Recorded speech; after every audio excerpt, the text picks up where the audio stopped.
ছাত্র জনতার আন্দোলনের তোপের মুখে দেশ ছাড়েন সাবেক প্রধানমন্ত্রী শেখ হাসিনা। হেলিকপ্টার যোগে ভারতের পথে উড়াল দেন তিনি। ১৫ বছরের শাসনামলে মানবাধিকার লঙ্ঘন এবং বিরোধীদের দমন-পীড়নের প্রতিবাদে এই গণ আন্দোলনে যারা নেতৃত্ব দিয়েছিলেন তাদের দাবি শেখ হাসিনাকে ভারত থেকে ফিরিয়ে এনে বিচারের মুখোমুখি করা হোক। বিশ্লেষকরা মনে করছেন ভারতের জন্য এখন গলার কাঁটা শেখ হাসিনা। ৭৬ বছর বয়সী শেখ হাসিনাকে ফেরত পাঠাতে হলে দক্ষিণ এশিয়ায় অন্যান্য প্রতিবেশীদের কাছে ভারতের অবস্থান ক্ষুণ্ণ হওয়ার ঝুঁকি রয়েছে। বিশেষ করে দক্ষিণ এশিয়ায় আধিপত্য বিস্তারে যখন চীনের সঙ্গে দ্বৈরথ চলছে, এমন একটা সময়ে এই উদাহরণ অনেকে ভালো দৃষ্টিতে নাও নিতে পারেন।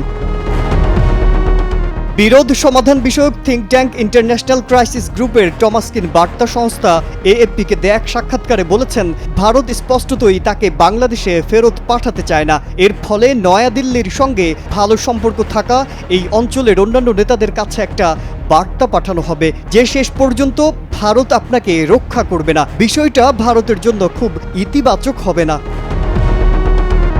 ৮৪ বছর বয়সী নোবেল পুরস্কার বিজয়ী ডক্টর মোহাম্মদ ইউনূসের নেতৃত্বে অন্তর্বর্তী সরকারকে সমর্থনের প্রতিশ্রুতি দিয়েছেন মোদী সরকার। বাংলাদেশের হিন্দু ধর্মাবলম্বীদের রক্ষা করার জন্য তার প্রশাসনকে বারবার অনুরোধ করেছেন তিনি। ভারতের স্বাধীনতা দিবসে সপ্তদশ শতকের লাল কেল্লা থেকে দেয়া ভাষণে মোদী বাংলাদেশি হিন্দুদের বিপদে পড়ার বিষয়টি উল্লেখ করেন এবং পরবর্তীতে মার্কিন প্রেসিডেন্ট জো বাইডেনের সঙ্গে ফোন আলাপেও বিষয়টি উত্থাপন করেন।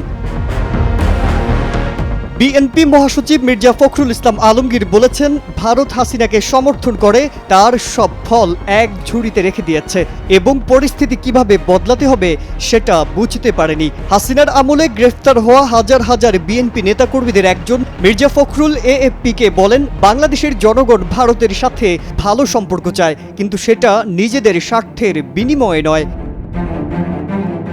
বাংলাদেশের অন্তর্বর্তী সরকার এখনও প্রকাশ্যে নয়াদিল্লির কাছে শেখ হাসিনার ভারতে আশ্রয় নেওয়ার বিষয়টি উত্থাপন করেনি, কিন্তু কূটনৈতিক পাসপোর্ট বাতিল করার কারণে নয়াদিল্লির কাছে একটি সামরিক বিমান ঘাঁটিতে অবস্থান করা হাসিনার অন্য কোনো দেশে যাওয়াটাও কঠিন হয়ে পড়েছে। বাংলাদেশ ও ভারতের মধ্যে ২০১৩ সালে একটি দ্বিপাক্ষিক প্রত্যাবাসন চুক্তি হয়েছিল। এর অধীনে শেখ হাসিনাকে বাংলাদেশে ফিরিয়ে এনে বিচারের মুখোমুখি করার সুযোগ রয়েছে।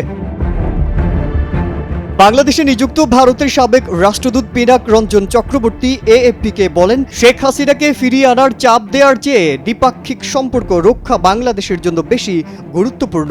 তিনি বলেন, যে কোনো বুদ্ধিমান সরকার বুঝতে পারবে যে হাসিনার ভারত থাকার বিষয়টিকে ইস্যুতে পরিণত করা তাদের জন্য কোনো সুবিধা তৈরি করবে না।